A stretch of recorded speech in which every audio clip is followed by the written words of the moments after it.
Welcome back, Overwatch fans, to another amazing night. We have a fantastic match tonight, no question about it.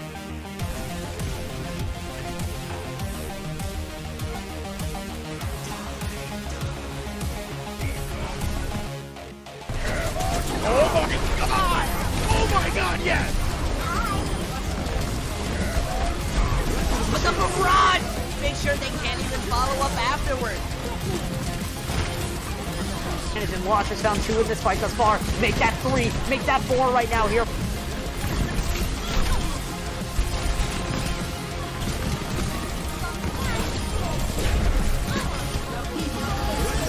Dynamic team gets a 4-man tire. Those who find the picks will save the fights, and they don't really need to save what they've already won. 100 gets 3 wins the primal rage.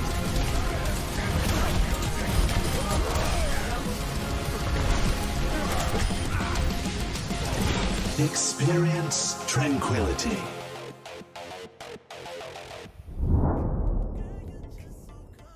Hello everyone, thank you for tuning in to Tranquility for tonight's match between Chrysalis and 3.5. Here, I'm OC, I'm going to be your play-by-play tonight, and your analyst will be Clock.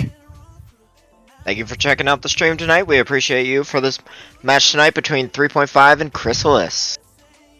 Alright, stakes for this match, you have in the upper bracket Fahrenheit 972 and Strix. The loser of that match will be playing the winner of this match between Chrysalis and 3.5. So whichever team loses tonight is going to be knocked out of the tournament, so obviously pretty high stakes here. The teams are Chrysalis and 3.5 are seeds 8 and 9 respectively, so pretty much the bottom of Harmony tier right now. But either way, they made it to playoffs, they can still make it to the top. Yep, you're not out until you're out. It is do or die, win or go home. Well, you're already home, but still. Absolutely.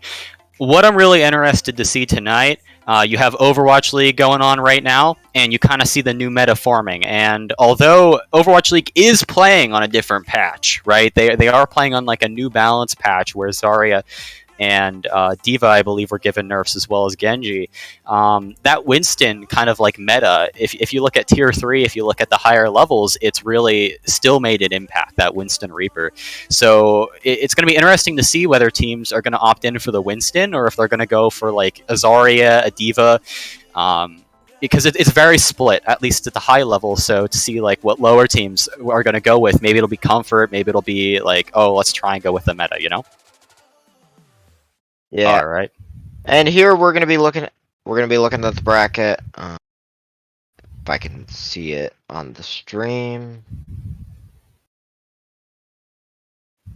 Okay. All right. So looking at the bracket, we have where is it? All right. So tonight, along with this game, we'll see Obfuscation Aimbots in other games, along with Firebird and 07. And Freya and Chicago Mafia. We will try to bring you updates on those games as we get them. Absolutely, and we'll make sure also to keep an eye on that Fahrenheit and Strix game, which is really important considering this match. Yeah, definitely going to be important because, you know, you got to find out who you're playing for the next round, but you can't get too focused on that. You got to make it through this round first. For sure, for sure. Focus in, get it done. All right. Looks like our teams are ready. Yep. All right, this should be a good first opening map here on Nepal. Both teams should possibly. It could be a mirror match. Could be different styles.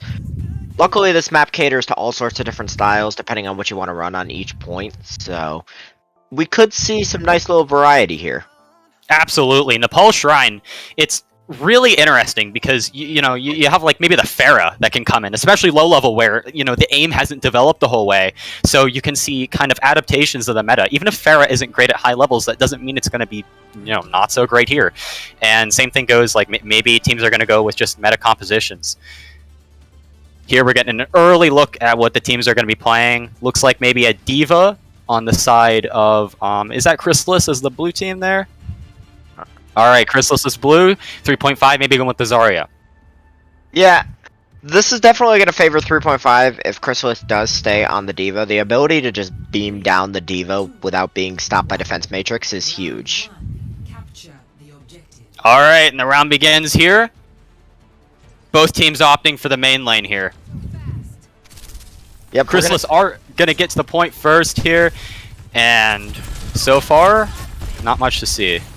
I'm interested to see what Blue Star can accomplish here on the Junkrat against this highly mobile comp here from Chrysalis. Yeah, and we can see Axum trying to build a bit of charge. Not so successful. Chrysalis kind of already have a position on the point here and are in process of capping. Yep. Interesting enough, the Ana coming out for both teams, along with the Mercy, not opting for the Lucio for 3.5. Yeah, that's really going to be a bit of a weakness. Chrysalis are definitely opting for more of a meta composition. Although the Zarya, if Axiom plays this correctly, he can really pressure out Cherub. Going to make it difficult. Lord takes down Blue Star with a dash. Korra comes with the res. Sorry, difficult pronunciation. Lord finds another Warrior down. Cherub takes down Kakol, and that'll be the round, the fight at least. And Axiom's just trying to get out of charge, not going to get it. It's a nice cleanup there from Chrysalis. They managed to speed in once they started seeing picks on the board. Blue Star is going to swap off the Junkrat and go over to the Reaper, but still opting for the Mercy as they're 80% to Valkyrie. Yeah, absolutely, and I really want to see what C2W can do with this Nano. There's no Lucio. There's no way to kite this out. Axum really has to save bubbles and be very careful. Maybe the Nano's going to Lord, maybe the Nano's going to Cherub, or C2W can just wait till Lord gets this Blade as well. It looks like 3.5 are opting for the left lane, open lane, and Axiom's just taking a bit of space, trying to find some purchase. That was a risky grab. Gets it off though, and now Warrior deflects into Lord, takes the kill, and looks like 3.5 are off to a good start with this fight here. The E didn't come out from Cherub. Bum really not going to find anything, went out in the middle of nowhere, but Cherub does find Thesis, and it looks like Cherub is going to fall though, and 3.5 are going to take the point.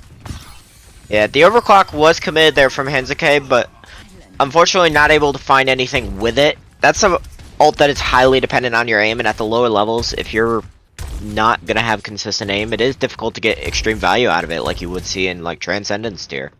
Yeah, absolutely. I think Hanzuki in general really needs to find more of an angle, more of an aggressive angle to get that overclock value. C2W and Lord, you're definitely going to see a Nano Blade here. I really want to see how this turns out, and Anwu does have the barrier. It's going to go down. He gets it. The anti from Thesis also didn't go down. Lord finds two.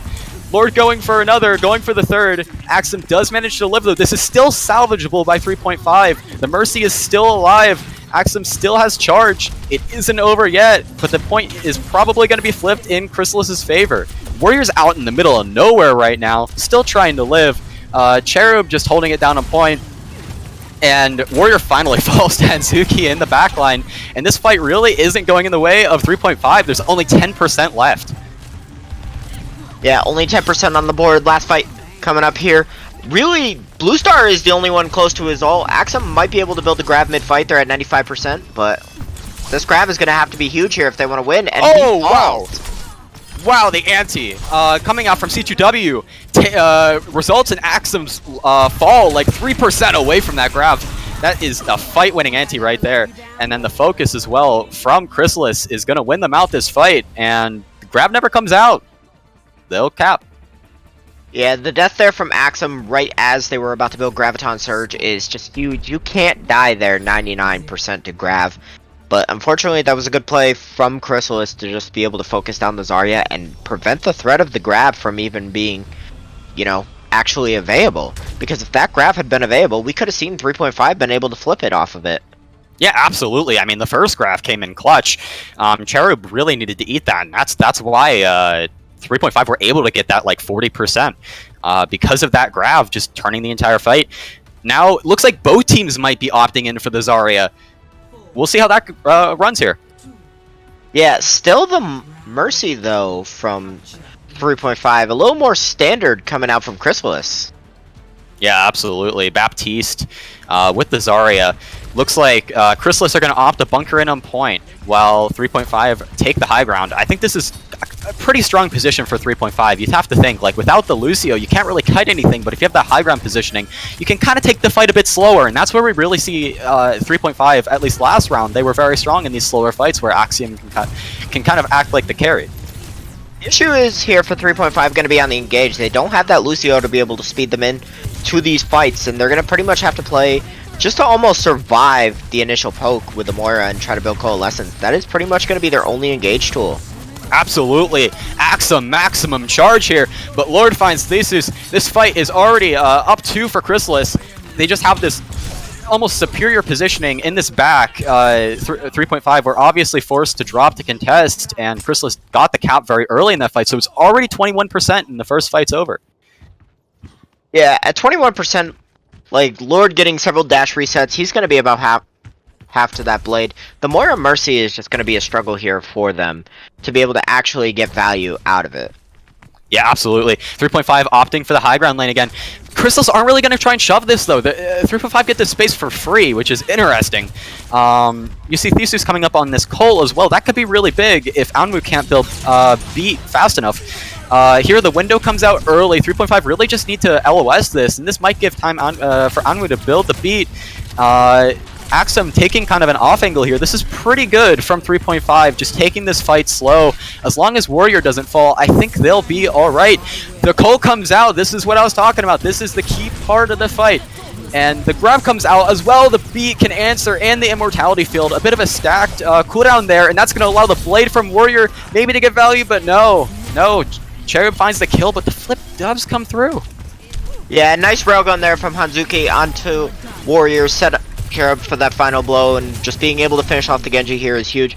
The Valkyrie is out, but it's not really going to be able to do too much to save Axum here, as they're going to probably just end up flipping right back. For sure. That cap was still, at least, it's going to keep 3.5 in the fight for one more round. You got 74%. It might be a bit of a rush fight, but the Grav Blade from Chrysalis isn't going to make this easy whatsoever. There's just nothing on the side of 3.5. They're going to have to find a way to deal with Lord or Cherub before this combo comes out. It's just absolutely free. There's nothing to eat it. There's no Diva. They're going to take main, try and take this fight as fast as they can. It's 10% left. The Grav comes through. Grab blades here, there's no defensive ults, and we're just going to see 1 with the slash, 2 with the slash, Lord dashing through the enemy team as he slices them in half. Lord just takes 4, takes the fight, and this might be map for Chrysalis. Theseus does swap the Lucio to try to get back, but he's not going to make it, and that will be map 1 to Chrysalis. Alright. Map 1 went to Chrysalis, and that was a very definitive win, I'd say. 3.5 took a singular fight in both of those rounds, but what you saw from Chrysalis was a more meta composition, and it was just more effective, right? Because you have, especially with the Lucio, I feel like that was a defining factor. Because the issue is, Lord is getting, and Lord has the blade. You have Cherub with the Grav as well. How do you do with that without sound barrier, right? Like that is a key part of your ultimate cycle, and without any sort of ultimate cycle, you're kind of screwed. The second Chrysalis managed to get ultimates, right? Yeah, that's one thing for Chrysalis, is their ultimates basically negate anything that 3.5 wants to do there. With the Graviton Surge, as soon as you have beat, you have lamp, you have multiple ways to survive it, but 3.5 with the Moira Mercy, you're not really going to survive that grab. Moira can't fade out of grab like she could in Overwatch 1, so there's no chance of her even being able to get out and heal from the outside. She is in there. Absolutely. Obviously, like Moira Mercy, there's not a lot of room to work around, and I do think Axum is very strong in the Zarya. You can tell. Possibly the better Zarya between the two against Cherub. He has all the pressure, but he has no help from his team. I mean, without the Lucio, without anything to kite, his only option is just to try and build charge and carry the fight and push in and take the win. And it's a very difficult situation, right, for 3.5. And we'll see. Maybe they'll have to make adaptations. Maybe they'll try to mirror the composition. I think that's honestly their best bet, or go for some sort of an adaptation that's easier for their hero pools. Yeah, definitely. You gotta kind of look at their hero pools and kind of wonder, like, do they only typically play the Mercy? Like, do they not opt for the Lucio? I don't even know how to pronounce her name. I'm gonna call her Cleopatra because I'm gonna assume that's pretty much close to what it is. But she did not play the Lucio at all during that map, so I kind of want to know if that's like in her hero pool, and if it's not, that could put 3.5 at a significant disadvantage. For sure. When you're talking about main support players, when they do have a limited hero pool, they tend to have at least 2. So maybe it's an option for 3.5 here to run some sort of like a Winston composition, or maybe even a slower Zarya composition like an Ana Brig. Right? There's options out there. So it'll be interesting to see maybe if they can opt, or even the Merciana can work with just a different setup, right? The Winston, or even as unconventional as it might be, you can run something like the Hog, and it can work. You see, even in the Overwatch League, Dante locking the Hog, similar to that. It really all just comes down to how can you adapt. Yeah, I will say though, from the side of Chrysalis, I really like what I'm seeing out of the Sojourn from Hanzuki. It's their Sojourn. They're finding value just with the constant pressure that they're able to generate from their left clicks, and then the right clicks, they are managing to find the odd pick every now and then, and that's putting a ton of pressure onto 3.5. I'm also really liking what I'm seeing out of the Lucio from Ana. She's doing a really good job of getting beat to be able to match the Graviton Surge. Absolutely. All right. Our next map is Eichenwald. Maybe more Zarya play here. You can see Reinhardt here too as well. So there's just a lot of options. Again, it's a very open board as to what we're going to see. And we're going to get our first looks here at what compositions each team is going to opt for. Cherub coming out of spawn on the Orisa. This is interesting. I have really not seen Orisa be played much, at least in competitive tournament play. And Axum, so far, maybe a Pharah Mercy. Maybe getting some value out of the Mercy from the side of 3.5. Yeah, it is interesting that they do still opt to run the Mercy, so maybe that's just kind of a comfort pick for her. But they are doing something to surround that Mercy with this Winston dive. Now, however, diving into Orisa, Bap Zen, Hanzo Sojourn is going to be very difficult for 3.5. For sure, although maybe Monotone can go uncontested here. This is really just a strange matchup. I have never seen anything like this before, so I'm curious to see what this will look like. Axum looking for an opening, sitting at choke, and Cherub's already given a bit of space, trying to bait Axum in, maybe looking to punish. And Axum's just going to walk. It's pretty good discipline here, and Monotone is going to wrap around the other side. 3.5 just slowly establishing angles. Yeah, Monotone definitely needs to get value out of this Pharah, or we need to see some big nades from Thesis in order to, you know, give a possible opening there. As Ana does manage... Oh, the first kill comes in! Anu's down, Monotone's in the backline. Mystalis also down. The Pharah is coming in clutch here, and Hanzuki falls as well. Looks like 3.5's composition is just really... It applies so much pressure, right? And I almost guarantee you right now, Chrysalis is going to have to make some adjustments. Charu probably going to go over the D.Va, and you saw, like, that first point. I mean, Chrysalis were just forced to back up, right? Like, they couldn't hold space, they had to play very far back, and they still couldn't deal with the Pharah. So this looks like a very strong adaptation. Really what I was looking for from 3.5, just a Winston composition kind of based around the Pharah, Ana Mercy. Everything's looking very strong. Yeah, multiple swaps, though, from Chrysalis sets Ana and Cherub at 30%, along with Hanzuki. That nice passive that we all got at the beginning of Overwatch 2, proving useful to be able to make those swaps without completely resetting as Monotone Absolutely, falls low. The jump coming in. The jump coming in from Axum. Gonna try and take space. Monotone uses the flag, tries to get in. Cherub just trying to deflect this. Oxen falls though. The punish onto the monkey is good, but the cart's still moving, and as long as the cart's moving, 3.5 is gaining progress. But it looks like 3.5 is going to back out just a little bit. Monotone's still holding strong. And Warrior has this blade, Monotone has this barrage. It's really up to Cherub here to deal with this barrage though. It's going to be really difficult for Axum to jump in on that. The BAP, Soldier, Hanzo, Diva just is going to melt Monkey. He's got to play this very smart, and for the most part he is, as the Nano Boost goes on to Axum. There's the Nano. Axum just trying to get any purchase possible. He seems to be looking at the tanks a little too much. He's on the Baptiste though. Can he find the Baptiste? The C2W just barely making it out. Now in the Immortality on point. Immortality goes down though. And C2W doing everything to live. The blade comes out from Warrior. Warrior's 1 HP, just barely living, deflecting off the map, and he's gone. That tactical visor from Hanzuki is, I mean, that was strong. That was good. And the Monotone still hasn't used his barrage. Yeah, I don't think he's managed to find a good opening with the pressure from the Soldier and Diva. He's having a difficult time now finding angles on this aura, but he still is getting quite a decent little bit of chip damage. It's just not resulting in any picks as he gets a log to the head. Wow.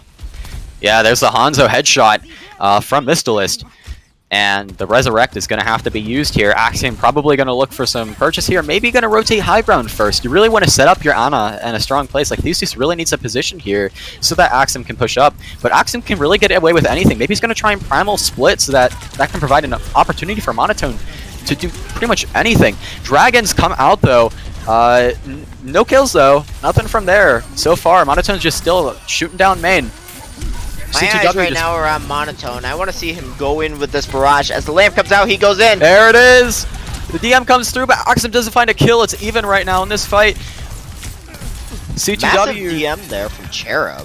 Yeah, for sure. Cherub just really focusing on dealing with this Pharah, and that's good. I mean, if that barrage was unchecked, this might be a clear fight win for 3.5, but it looks like it's still a little bit contested. C2W finds Theseus, and now Axum is really the only one left with any aggressive pressure, and he's just gone.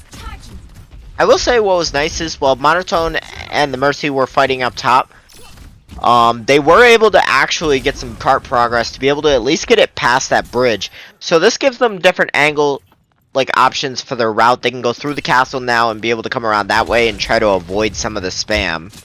Absolutely, and that looks like that's what they're going to opt for here. Although Monotone is kind of inside, very little options. A log from Mystalist might be able to occur here. Axum's going to take a little bit of space at the bubble, just living. He needs to stop focusing on the Cherub here. It's a little bit dangerous to get into Diva's face, right? The burst damage. Really, the goal from Chrysalis here is to punish Axum, so Axum needs to focus on these squishy targets a little bit more. The Resurrect comes through onto Warrior. This is still a winnable fight, but Monotone's just in this room, right? Like, if you shove your Pharah in the room, it's very difficult to get any purchase. Yeah, you're not going to get a ton of value as far in that small room. Theseus does fall low, but CTW is not able to finish them off as they barely get out with a sliver of HP. Right now, CTW does have the window here, but that's going to make it very difficult for Axum to jump in. Absolutely. Nanoblade from 3.5. This is really all up to Warrior. This is probably the most important fight for 3.5 to win right now. If they lose this fight, they're going to be in deep trouble going into final fight. The Visor window does come out, but 3.5 successfully LOS this. Still waiting on Warrior. Can he do anything here? Theseus falls, though, and the Nanoblade really can't occur. 3.5 need to back out now so that they can get this Nanoblade off. Oh, well, the Resurrect does come through. Still doable. But Axum falls, Monotone falls. This really isn't looking good for 3.5. I will say, I like what I'm seeing out of CTW. A lot of, Harmony tier Baptiste players tend to be heal bots. But he is putting constant pressure on Axum with his left clicks. And as a flex support, I love to see it. Absolutely. 3.5 have 3 ultimates, the Barrage, and the Nanoblade. The only thing Chrysalis has is the Beat, which can possibly negate this Nanoblade now. And Mystalist has his Dragon, which he's going to use. It's going to go out. Nanoblade here finds one. Anu down. Another? Barely surviving. Oh, the deflect! The headshot deflect on the Mystalist. Warrior popping off here. The only one left, C2W and Cherub on the side of Chrysalis. Overtime is in effect. CTW put himself in a bad spot there, but he had nowhere to go. He's gonna fall right there to Thesis, and we're gonna see they might get second point here. Thesis might not be able to be back in time to re-engage in the fight. This is doable for 3.5. Axum takes down Hanzuki. The bomb's coming out from Cherub, though. This could be huge. Monotone falls, and that was the barrage. But Axum still has the Primal Rage here, so it's going to be very difficult for Chrysalis to win out this fight. I believe 3.5 are going to be able to capture this point. Yep, and they're going to go into third point with a minute and a half, but this is actually really good right now for Chrysalis. You're down at a minute and a half. It's going to be really hard for 3.5 to finish with time. Yeah, Anu still has this beat. Monotone still has this barrage here, and Axum's going to switch over to the Zarya, which is probably smart, right? You can pressure Cherub, you can kind of have that advantageous role, and also the bubble could come out onto Monotone to deal with just the burst damage, and maybe C2W or Hanzuki shooting Monotone out of the sky. This is a pretty decent DPS line for Axum to be able to bubble. Both the Genji and the Pharah can build a ton of charge just with their pure presence. A lot of Harmony players aren't going to be disciplined enough to stop shooting the bubbles. Looks like Chrysalis just has this really strong pressure position up on the high ground. Monotone trying to deal with it, really can't find anywhere to get in. Monotone does fly in, does kind of take that space. Cherub marking it though, and the kill does come out before the bubble can get on to Monotone, and again just holding the barrage way too long. And now the visor from Hanzuki, Chrysalis finds the headshot onto Thesis. Chrysalis just pushing 3.5 out. 15 seconds remain on the clock. Thesis swapping over to Lucio, trying to find anything, trying to get in. 8 seconds left. Yeah, 10 seconds left on the clock. Ooh, they managed to touch. Yes, they do on the Lucio. Warrior finds one, Hanzuki down. He finds another. Chrysalis is down, and this is winnable for 3.5. Monotone does go down. The barrage is dealt with. Cherub finds Thesis, though. It's a very even fight. Cherub finds another. Coco down. Cherub finds a third. Axum, and now Warrior takes down CTW, but Chrysalis just have the spawns here. Yeah, the spawns come through, and they managed to hold there at third point. We said at the beginning of the point that we didn't think they might be able to cap with time just because of how little they had left. Third point is insanely hard to capture, even if you have 3 minutes sometimes. But only a minute and a half, it's tough. Chrysalis managed to hold there, and they know their win condition now for this map. Absolutely. Chrysalis might be, like, they opted for the Soldier Sojourn at the end to try and deal with Monotone on the Pharah. Will we see another double hit scan or double range damage in general composition coming out from Chrysalis, expecting this Pharah, right? And another big question here is 3.5 going to run out on like a Winston again? Are they going to start on a Zarya, right? It's a very big question. The Winston was very dominant until Cherub went out on the Diva, and I think Axum just struggled to find any sort of purchase engaging, and was constantly getting punished, right? It's a very difficult matchup to play, and it takes a lot of discipline. So I'm hoping to see from Axum here, like with his tank choice, just trying to play it slow, bring it out as long as he can, give Monotone time to do something, and it looks like a Soldier from Monotone, and Axum is going to go with Zarya. Yeah, we are going to see Cherub on the Diva. It's kind of interesting here to see CTW stay on the Baptiste with this Diva, you know, a little bit of a more mobile hero. You'd think he'd elect more for the Ana or the Kariko. I'm surprised kind of that we haven't seen any Kariko out of either team. Kariko's a very difficult hero, though.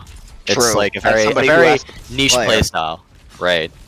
And you have to think also these teams have been scrimming a certain meta for so long, certain compositions, right? And that's why I'm very interested to see how the current meta in Overwatch League is really affecting how players, just in the Tier 4 scene in general, play it. Yeah, we are seeing right now just kind of a poke battle, looking for anything, as Hanzuki does fall to the Helix Rocket from Warrior. What a Helix. Yeah, definitely a good shot there. It's gonna force them to wait a little bit. You know, they kind of can't go in without their Sojourn yet, as bubbles do start to come out. the Mercy pocketed soldier putting a ton of pressure on Chrysalis. For sure, I really like 3.5 setup here, where you have kind of Reaper, Monotone holding close, and then Warriors on that kind of right angle while Axiom hold down the left. It's pressure from both sides, right? And now Cherub's looking for any purchase, looking for any aggression. Looks like they're going to make it through the first choke, but Chrysalis now switching to the right side, maybe trying to pressure out the Mercy. Mercy goes down to 1, and Cherub now has the high ground. Chrysalis are making progress here. Chrysalis has the Mercy in his sight. Is he going to be able to finish the kill? No! Warrior comes will out. bail his Mercy out. Monotone falls low. Can Monotone find anything? Tactical Visor from Warrior. Finds one C2W down, going for the flank. Another Helix Rocket onto Anu. Looking for a third, looking for that Sojourn. Isn't going to find it though. 3.5 looking very strong in his defense so far. Warrior on that soldier just got so much value between the visor and being able to peel for his Mercy when she got dove. Being able to keep his Mercy there alive allowed him to get so much value out of that damage boost, and on the angles he's taking, he's able to get in a lot of pressure. He's going to build his visors at a really quick rate. Absolutely, but it seems like 3.5 are kind of letting Chrysalis in here. Chrysalis are going to opt for the left lane, and now they're going to push in. The Graviton comes out from Axum, though. Anu responds with the beat. Cherub goes for the bomb, though. Doesn't find anything. Missilist in with the blade. Finds one, finds two. Warrior down. Looking for a third, looking for the Zarya. Doesn't find it, though. Coco Leptera holding on by a thread, falls as well, and this will be a fight win for Chrysalis. Curious about the OC there from Hanzuki. It was just the Zarya and the Mercy left alive. Kind of a questionable ult. Makes me wonder if he fat fingered, or maybe he just felt like he needed the extra burst damage to help them take down the Zarya. Yeah, that was a lot of investment there from Chrysalis, and Axum looks like he's going to be resetting, possibly switching to a different hero. I don't know how he's fallen here, but I'm assuming this is a reset. Maybe not. No, I think he just fell off the map. Well, nope, that is a going reset. D.Va. Onto D.Va. 3.5 just playing this slow, matching the D.Va. We're going to see, for the first time, Axum's on this D.Va.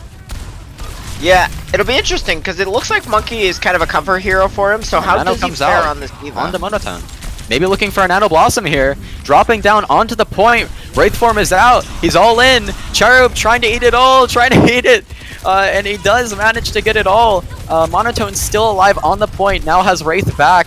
Hanzuki just barely surviving on the point. Now has Slide though, can get out. The railgun is perfect though. Axum falls. That's just a massive shot there.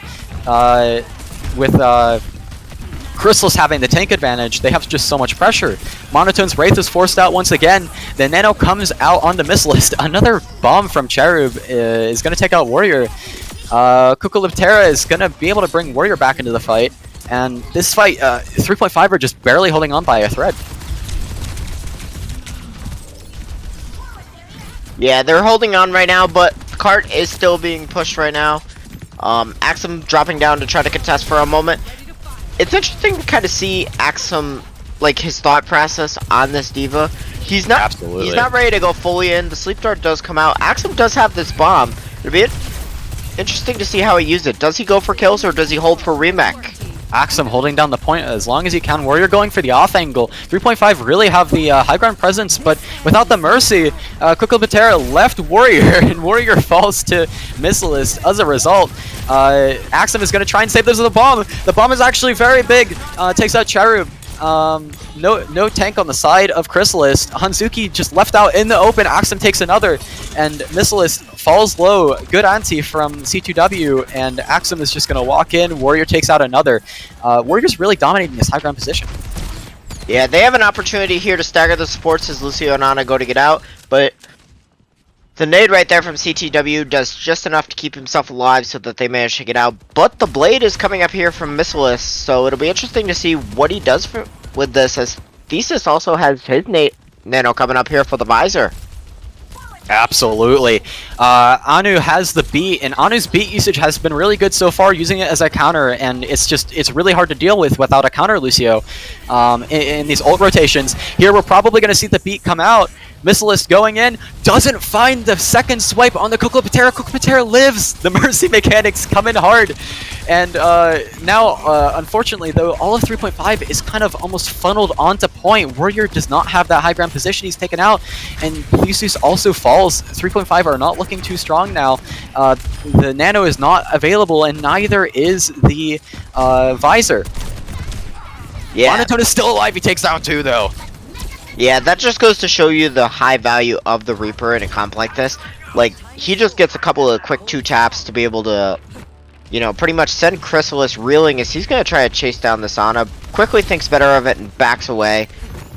As the D.Va is underneath on the Mega. Warrior Okay, Warrior and Hanzuki trade each other out. Neither team has the Soldier. The Soldier 76 trade, and now 3.5 looking to contest Chrysalis' final touch. The beat comes out from Anu. Charub still has his bomb. Is Charub gonna find anything? It looks like he is. Oh, nothing. But Theseus does fall. It's really only up to Kukla Patera to keep 3.5 up. Monotone uses the Blossom. Cherry tries to eat all of it, but can't get all of it. The anti, though. The anti from C2W. It's massive. Can they get anything off of it? Charub does manage to does get demaxed, unfortunately, but it's still possible. Charub finds the squish on the Monotone. And Axum still alive though. C2W falls. This is such a close fight. Missilist with the blade now. Looking for Theseus. Can he find it? Finds one. Theseus is down. Looking for Kukla Patera. Kukla Patera is still alive. Unkillable on the Mercy. Yeah, Kukla Patera showing off that Mercy movement. But a dash right there does manage to take her out. Another 2 Cherub falls out of mech again. Yeah, he Wow. falls out of mech, but it's not really going to matter as there's just not enough there right now to be able to keep fighting. And we're going to see them go into third point. What an incredible fight from Chrysalis, and what an incredible anti from C2W. I mean, I did not expect that fight to turn in favor of Chrysalis, right? Especially in a contest situation like that. It was very rushed. Warrior finds Hanzuki straight off the bat, though. It's only a minute for Chrysalis to push this. Are Chrysalis going to opt just to play it slow?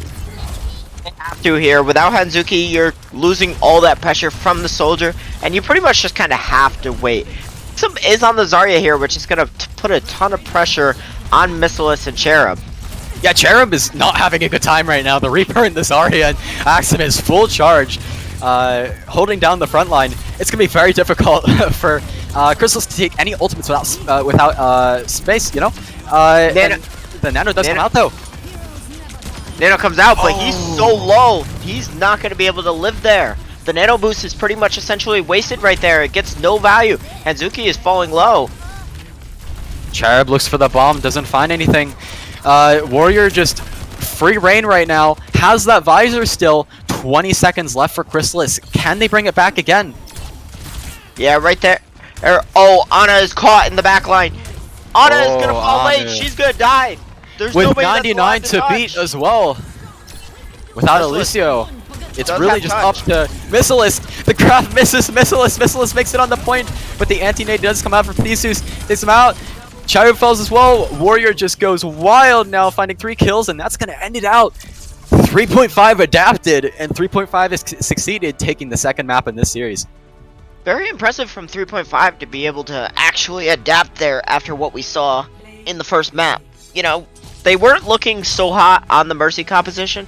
Even though it is kind of, you know, a comfort pick for them, it's not really something that we thought was going to be super effective, but the ability to stay alive on the Mercy has proven just valuable in itself.